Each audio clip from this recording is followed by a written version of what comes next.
It's July 30th, 2026. And yeah, all's quiet, right? All's quiet across Asia. Nothing to see here, everybody just enjoying a nice, mild summer afternoon.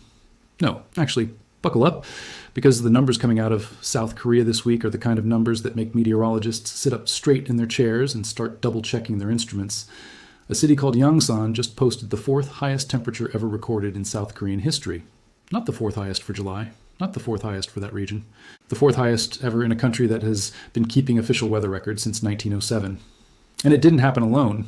Busan, a port city that has been logging temperatures since 1904, more than a century of data, just broke a record that had stood since 2016, and it didn't break it by a little, it obliterated it by a margin that honestly should not be possible in a city that sits right on the coast, right next to all that supposedly cooling ocean water. And it's not stopping at just those two cities either.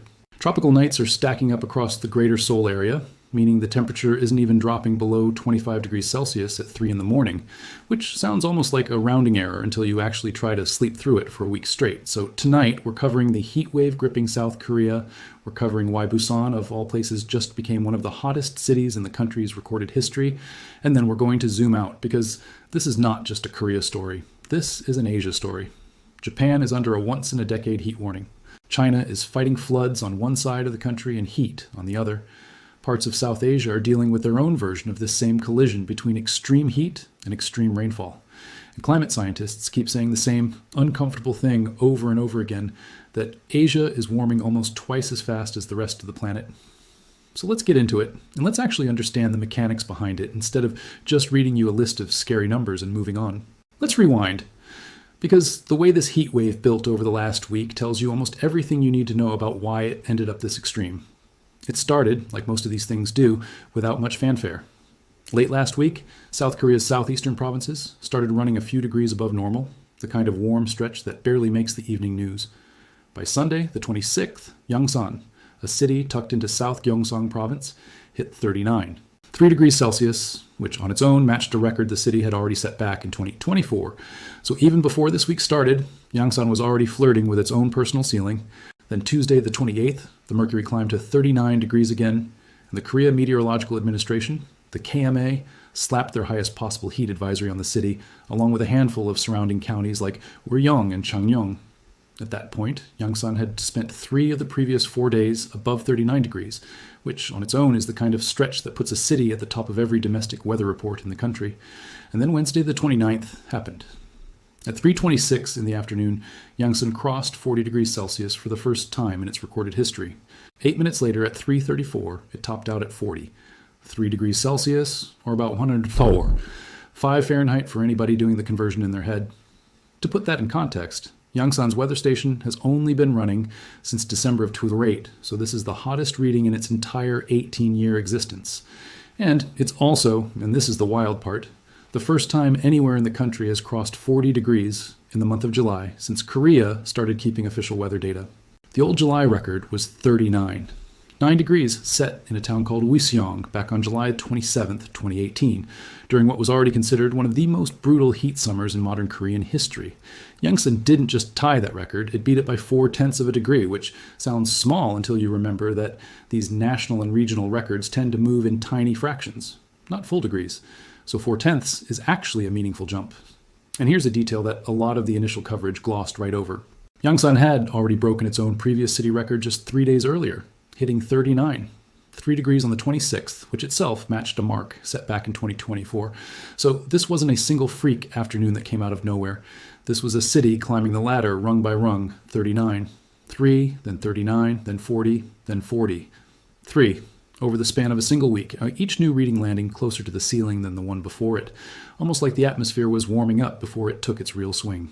It's also worth pointing out that South Korea's informal, unofficial monitoring network had apparently been picking up readings above 40 degrees in July for at least 2 years before this week's official record actually fell. There's a difference between the automated weather stations, the AWS network, which is denser and catches more localized extremes, and the older ASOS stations, which are the ones that actually count for the history books in the official record. So in a strange way, this week's headline isn't really about the atmosphere suddenly doing something brand new. It's about the official record finally catching up to a climate reality that had already been building quietly in the background for a couple of summers. That gap between what the informal sensors were picking up and what the official record books recognized says a lot about how these institutions are still playing catch up with how fast the baseline is shifting underneath them.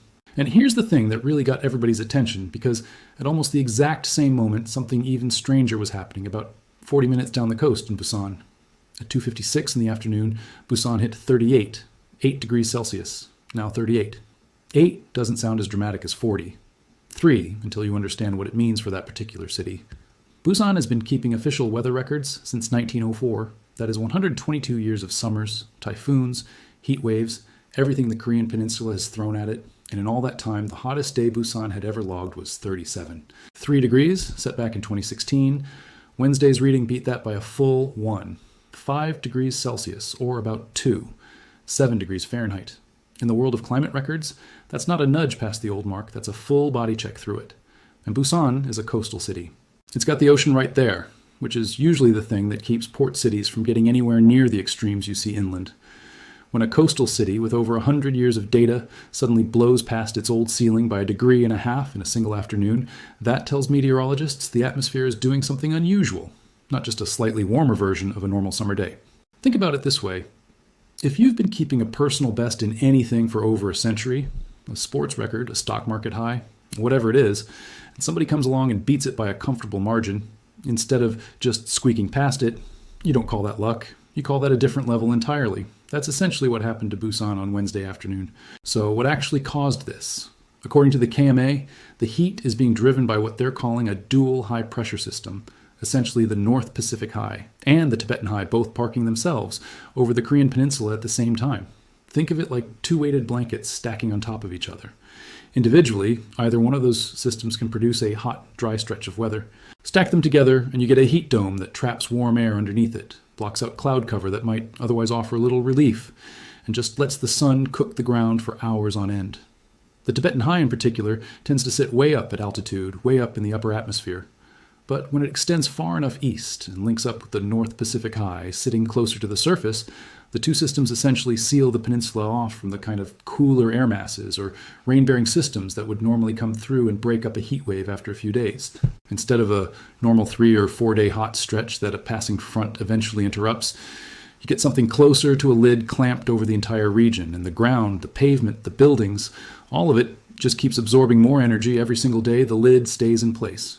Which is part of why the back half of a stretch like this tends to produce hotter readings than the front half, even when the underlying weather pattern hasn't technically changed at all. Korean forecasters pointed to 3 specific ingredients feeding the southern part of the country in particular.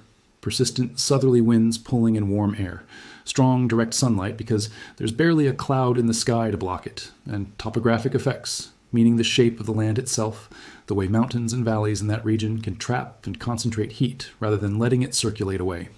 Meanwhile, up around Seoul, they've actually had a slightly different problem. Cloud cover that blocks the sun during the day but then acts like a blanket at night, trapping heat and not letting it escape, which is why the greater Seoul area has been dealing with brutal tropical nights, meaning temperatures that never drop below 25 degrees Celsius even at 3 in the morning. On top of add the urban heat island effect, where all that concrete and asphalt in a major city just soaks up heat all day and slowly releases it overnight. And you get a population that genuinely cannot cool down, even in their sleep. And look, if you're new to the channel, we cover breaking weather and climate events the same way we cover everything else here, which means we go deep, we pull the actual data, we don't just repeat a headline and move on. So if that's the kind of coverage you're here for, go ahead and hit subscribe, because this heat wave is not close to over. The KMA is projecting it to persist through the end of next week, and there's a real chance we see more records fall before this pattern finally breaks. And hey, if you're watching this and you're somewhere in the region dealing with this heat right now, drop a comment and let us know what it's actually like on the ground. Because honestly, the numbers only tell half the story. Now, let's talk about what this actually means for people. Because behind every one of these temperature records, there's a public health story that doesn't always make the international headlines.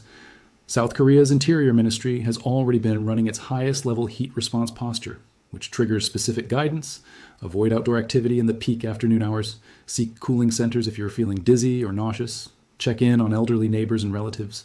And that last point matters more than people realize, because in past Korean heat waves, the overwhelming majority of heat-related deaths have been elderly residents, often people living alone, often people who don't have air conditioning or who won't run it because of the cost. Korea has been down this road before too. Back in 2018, the same year that produced the country's all-time national heat record, at least 29 people died from heat stroke, and more than 2,300 people were hospitalized with heat-related illness in just a few weeks. On top of the human toll, that same heat wave killed hundreds of thousands of livestock across the country. Cattle, pigs, poultry, animals that simply couldn't dissipate heat fast enough in overcrowded farm conditions, which is a reminder that these events don't stay contained to hospitals and cooling centers. They ripple straight into the food supply and into farmers' livelihoods within the same season. And that 2018 heat wave is actually the direct benchmark everybody in Korean meteorology keeps measuring against, because that's the summer Hongcheon, a town up in Gangwon province, hit 41.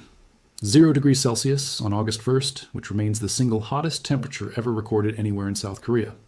That 2018 record is still standing, but what's remarkable about this week is that Yangsan's 40. 3-degree reading now ranks as roughly the 4th highest temperature ever logged in the country's history, behind Hongcheon's 41. Well, 0, and a couple of other extreme readings from that same brutal 2018 stretch, including a controversial 4-degree reading out of Uiseong that meteorologists still debate the reliability of. Either way, you're talking about a short list of the hottest moments in over a century of Korean weather data, and 3 of the top entries on that list now come from the last 8 years. That's not a coincidence, that's a trend line, and it's one that's showing up not just in Korea, but across basically the entire eastern half of the continent. So let's zoom out to the global roundup section, because South Korea is not fighting this battle alone this summer. Japan, right next door, got hit with what its own meteorological agency called a once-in-a-decade level of extreme heat. And that's not marketing language. That's a specific technical threshold the Japan Meteorological Agency uses when they issue what's called early warning information on extreme weather. Early in July, the JMA put out exactly that kind of warning, projecting temperatures well above normal, in some regions more than 2.5 degrees above the seasonal average, sweeping through Hokkaido, Tohoku, Hokuriku, the Kinki region around Osaka and Kyoto, and the Tokai region around Nagoya. And Japan's heat problem isn't just about the raw number on the thermometer, it's humid heat, which is a completely different animal, because humidity stops your body's own cooling system, sweat evaporation, from working properly. That's why Japan runs a heat stroke alert system layered on top of its regular weather warnings, one that triggers based on something called the wet bulb globe temperature, a combined measure of heat, humidity, and radiant sunlight. And there's an even more severe tier called a special heat stroke warning reserved for the most dangerous days. Heat stroke alerts have already gone out across more than a dozen prefectures this summer, and Japan is now on track for what would be its 3rd consecutive summer ranking among the hottest ever recorded, on the heels of a 2024 summer that was already won. 76 degrees Celsius, above the historical norm. A summer that saw more than 120 heat stroke deaths in Tokyo alone during the month of July. And Japan has its own version of the Hongcheon benchmark too. Back in 2018, during that same brutal regional heat wave that produced Korea's national record, a town called Kumagaya in Saitama Prefecture hit 41, 1 degrees Celsius, which stood as the highest temperature ever recorded in Japanese history. More than 130 people died in Japan during that single stretch, with over 70,000 people hospitalized for heat-related illness in just a few weeks. So when Japanese forecasters use a phrase like once in a decade to describe what's building this summer, that's not a casual turn of phrase. That's a direct callback to one of the deadliest weather events in the country's modern history. And they're telling you, on the record, that this summer has the ingredients to get somewhere close to it again. And as if scorching heat wasn't enough for one country to deal with at once, Japan has also been contending with unsettled tropical weather at the same time. A storm system that made landfall in eastern China before curling back up toward the Sea of Japan, dumping rainfall that in some areas has already exceeded the entire average total for the month of July. So you've got a country simultaneously issuing heat stroke warnings and storm warnings, sometimes for the same week, which is about as clear a signal as you can get that the old predictable seasonal patterns are not holding the way they used to. Japanese authorities have already opened more than 500 temporary cooling shelters in the hardest hit areas. And emergency services are running the same message on repeat. Stay indoors during peak hours. Hydrate constantly. Check on elderly relatives and neighbors, because in nearly every one of these heat waves across the region, it's the elderly population living alone that ends up bearing the worst of it. Often people who have air conditioning sitting right there in the apartment and simply won't turn it on because they're worried about the electricity bill. Meanwhile, China is fighting a two-front war of its own, just not the kind involving armies. On one side of the country, they're dealing with the same kind of scorching heat hitting Korea and Japan. On the other side, they're dealing with the exact opposite problem, catastrophic flooding. China's Ministry of Water Resources has been maintaining what's called a Level 3 emergency flood response. out of a 4-tier system where level 1 is the most severe across Jiangxi, Hunan, and Guangdong provinces because of persistent heavy rainfall, while a slightly lower level 4 response has stayed in effect for Fujian, Henan, Hubei, and the Guangxi region. Flooding in mountainous areas around Beijing has already claimed dozens of lives this year, and authorities in the south of the country are bracing for continued landslide risk in some of the most densely populated terrain on Earth. China actually runs a 4-tier flood emergency framework specifically. Because a country of that size and geography needs a graduated response system, you can't treat a landslide risk in a mountain village the same way you treat a major river system threatening to overtop its banks near a provincial capital. So having that tiered structure lets emergency managers allocate resources where the actual danger is highest instead of spreading everything evenly and thin. So think about the sheer scale of what that means logistically for a country of over 1 billion people, emergency crews simultaneously managing flood evacuations in one province, while public health officials in another province are opening cooling centers and issuing heat advisories, sometimes separated by only a few hundred miles. And it's not just China and the immediate Korea, Japan corridor either. Northern India has been dealing with its own version of the flood side of this equation.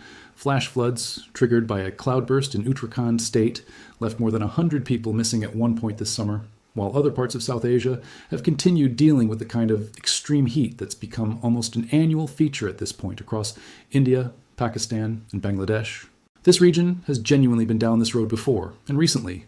Back in 2023, a heat wave swept across nearly a dozen Asian countries at once: India, Sri Lanka, Bangladesh, Cambodia, China, Laos, Thailand, Malaysia, Singapore, Vietnam, all of them dealing with record-breaking temperatures inside the same stretch of months.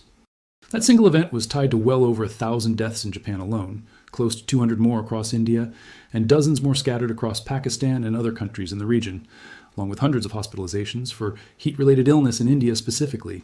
So when you hear this summer's numbers out of Korea, Japan, and China described as unprecedented, understand that unprecedented in this part of the world increasingly means unprecedented for a few years at a time, not unprecedented for a generation. The bar keeps moving, and it keeps moving in the same direction. Now, before we keep going, if you're finding this kind of breakdown useful, the kind where we actually walk through the mechanism instead of just throwing a scary number at you and moving to the next clip, that's exactly the kind of coverage this channel is built around. So go ahead and hit that subscribe button now so you don't miss the next one. Because between the Korean heat wave, the Japanese storm system, and whatever China's flood response teams end up dealing with over the next couple weeks, there is a lot more of this story still to come. And here's the number that ties all of it together, the one that climate researchers keep repeating because it's genuinely hard to overstate. Asia, as a continent, is warming at roughly twice the pace of the global average. Not double the temperature, but double the rate of change, meaning whatever warming trend the rest of the planet is experiencing, large parts of Asia are experiencing it on a compressed timeline, hitting milestones faster and more often. Researchers estimate that the combined toll of these climate-related disasters, heat waves, floods, landslides, across the region has already run into the trillions of dollars over the last 3 decades. And that's before you even try to put a number on the human cost, which is much harder to calculate and honestly much more important. So when you see a single headline about one city in South Korea breaking a temperature record, it's worth remembering that headline is really just one data point in a much larger, much more uncomfortable pattern playing out across an entire continent at the same time. Now, here's what I think a lot of people watching from outside the region aren't putting together, and it's worth sitting with for a second. These record-breaking numbers keep getting treated individually, one city here, one province there, like isolated news stories that happen to share a summer. But look at the actual pattern. Yangsan's hottest ever reading. Busan's 122-year record obliterated by 1.5 degrees. Japan's once-in-a-decade heat warning stacked directly on top of tropical storm flooding. China running flood response protocols and heat advisories in the same week, sometimes the same province. That's not 5 unrelated weather stories. That's one atmospheric system, a persistent, unusually strong band of high pressure sitting over East Asia, interacting with shifting monsoon behavior, producing extremes on both ends, brutal dry heat where the high pressure dominates, and catastrophic rainfall right at its edges where that same system is forcing moisture to dump all at once instead of spreading out the way it normally would across a full rainy season. And here's the honesty check nobody really wants to say out loud on the record. Every single one of these countries has built its infrastructure, its power grids, its agricultural calendars, its public health systems, around a version of the East Asian climate that existed for the better part of the 20th century. rice planting schedules built around predictable monsoon timing, power grids sized for a certain number of peak demand days per summer, not weeks of consecutive record heat, pulling every air conditioner in a metro area at the same time. Coastal cities like Busan, built and insured and planned around a temperature ceiling that just got blown through by a margin nobody budgeted for. So the honest question isn't really whether these records are going to keep falling. At this point, that's close to a statistical certainty given the trend line over the last 8 years. The real question is whether the systems these countries depend on, the power grids, the hospitals, the emergency cooling networks, the flood defenses, can be rebuilt and reinforced fast enough to keep pace with a climate that is clearly no longer playing by the old rulebook. And it's worth being precise about what's actually driving this, because climate change on its own has almost become too big and too vague a phrase to explain any single week of weather. What's happening this summer is a combination of a long-term warming trend, layered on top of shorter-term natural variability, the kind driven by ocean temperature cycles in the Pacific that shift where high-pressure systems like to sit from year to year. In a summer where that natural variability lines up in the wrong direction, meaning it reinforces the long-term warming trend, instead of offsetting it even a little, that's when you get the kind of compounding extremes we're watching play out right now, a heat dome parked directly over the Korean Peninsula for days at a time, instead of breaking apart and moving through the way these systems used to. There's also a quieter economic layer to all of this that doesn't always make it into the daily weather segment. Extreme heat isn't just uncomfortable, it's expensive in ways that compound over time. Livestock losses climb when animals can't cool down fast enough, and Korea's already seen hundreds of thousands of livestock deaths tied to past heat waves. Construction and outdoor labor slows or stops entirely during the hottest hours, which ripples through supply chains that are already stretched thin. Power demand spikes as every air conditioner in a city runs simultaneously, which stresses grids that were engineered for a different era's peak load, and, in the worst cases, forces utilities into rolling brownouts at exactly the moment people need cooling the most. And there's a public health cost that shows up not just in emergency rooms during the heat wave itself, but for weeks afterward, as chronic conditions like heart disease and kidney issues get aggravated by sustained heat stress on the body. None of that shows up in a single afternoon temperature reading, but all of it is downstream of exactly the kind of numbers we're talking about tonight. Insurance markets are quietly recalculating too, because a coastal city like Busan blowing through a 122-year-old temperature ceiling by 1.5 degrees isn't just a headline. It's the kind of data point that actuaries feed straight into risk models for property, agriculture, and infrastructure. When the tail end of the distribution, the extreme, rare, once-in-a-lifetime event, starts showing up every couple of summers instead of every couple of generations, every model built on the old assumptions needs to be rebuilt, and that rebuilding has real costs that eventually show up in insurance premiums, agricultural pricing, and government disaster budgets across the entire region. So where does this actually go from here? The KMA's own forecast has the current heat wave persisting through the end of next week at minimum, which means there is a real window for more records to fall, particularly if that dual high-pressure pattern holds its position over the peninsula rather than breaking down or shifting north the way these systems eventually do. Japan's meteorological agency is watching a similar setup, with forecasters already flagging the possibility of additional tropical disturbances forming south of the country that could either bring some relief in the form of rain and cloud cover or, if they track the wrong way, add a flooding problem on top of an already dangerous heat problem. The same 1-2 punch we've already seen play out elsewhere on the continent this summer. And China's flood response teams are almost certainly going to stay activated in some capacity through the rest of the rainy season, because the same atmospheric pattern that's baking the Korean Peninsula is, at its edges, still wringing moisture out over parts of southern and central China. There's also a broader seasonal question hanging over all of this, which is what happens once this particular heat dome finally does break down. Historically, when these prolonged high-pressure patterns over East Asia finally collapse, they don't just fade quietly, they tend to hand off directly into an active typhoon season, because all that built-up ocean heat has to go somewhere. And warm ocean water is exactly the fuel that tropical systems feed on. So there's a real possibility that the back half of this story, once we're past the current heat wave, becomes a story about tropical storm activity ramping up across the exact same stretch of coastline that's been baking for the past 2 weeks, which would mean emergency planners in Korea, Japan, and China barely get to exhale before pivoting straight into storm preparation mode. And one more thing worth sitting with before we wrap up. Every one of these numbers we've talked about tonight, the 40. 3 in Yangsan, the 38, 8 in Busan, the 41, 1 back in Kumagaya, the 41. 0 in Hongshan gets treated as a milestone the moment it happens, a record that gets its own headline, its own news cycle, its own place in the history books. But records, by definition, are temporary. They exist to be broken. And when you zoom out across the last 8 years of Korean, Japanese, and broader Asian weather history, the pattern isn't really about any single record at all. It's about how short the gap has become between one all-time high and the next one. It took over 100 years for Busan to break its old ceiling. It's taken less than a decade for South Korea to log 3 of its 4 hottest readings ever recorded. That compression, records that used to take a century to fall, now falling every few years, is probably the single most important number in this entire story, more important than any individual afternoon reading, because it's the number that tells you where the trend line is actually headed. What do you think happens from here? Do these records hold as the ceiling for this summer, or do we see another city somewhere in the region push even further past its historical mark before this pattern finally breaks? Let me know what you think in the comments below, and if you're in the region right now, genuinely, let us know what conditions are like where you are, because on the ground, reports are honestly some of the most useful information in a story like this. If this kind of deep dive into what's actually driving the headlines is something you want more of, go ahead and hit that subscribe button so you don't miss the next one. Drop a like if you made it this far, and share this with anybody you know who's been asking what's actually going on with the heat this summer, because there's a lot more nuance here than a single headline can really capture. Thanks so much for watching. Take care of yourselves out there. Stay hydrated, check on your neighbors, and we'll see you in the next one.